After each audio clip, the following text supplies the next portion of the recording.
The second stage of our sheducation is learning to grab a sheep.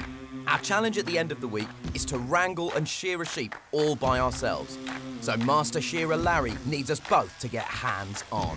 Just grab it. Right, turn its head, put its ass to the ground, and pull it up like that. Oh, okay. Just like that. Oh, and then it does a little tap dance. And then it does that. So we'll grab one each, eh? Okay. You got him. You got him. Like this? Rightio, drag him out here, Joel.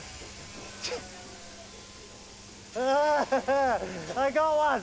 I'm so sorry, sheep. I love you. Hey, mate. Nish. Okay. Yeah. You're always trying to get out of things, what? Harsh but fair. Go, do it.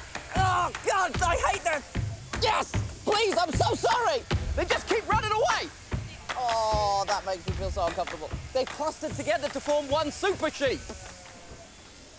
Oh, this is the worst. Oh. Nish, you've gone a bit quiet, mate. Yeah, this is when I started to realise I might not be cut out for this. I don't know how to grab these animals. Oh, God. What exactly are you finding so hard? Look, I was scared, OK? No, your leg over there. Oh, my leg? Yeah. That. Yeah. All right. Joel, is that a brush? I think the technical term is pretend shears, Nish. Oh, he's up again. Oh, bad at this. Oh, now I'm just riding it.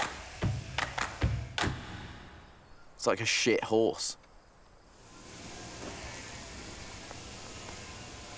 The shearing process is part of the animal's hygiene, like it's important to their well-being. And for some reason, for me, I was like, oh, I don't want to do that, that might hurt it. But I will probably eat a lamb burger tonight. That is a messed up set of priorities. No, I won't give you a haircut. I think it might be cruel, but I will eat your children. Can't wait to get back to my main job of tracking down that nuisance.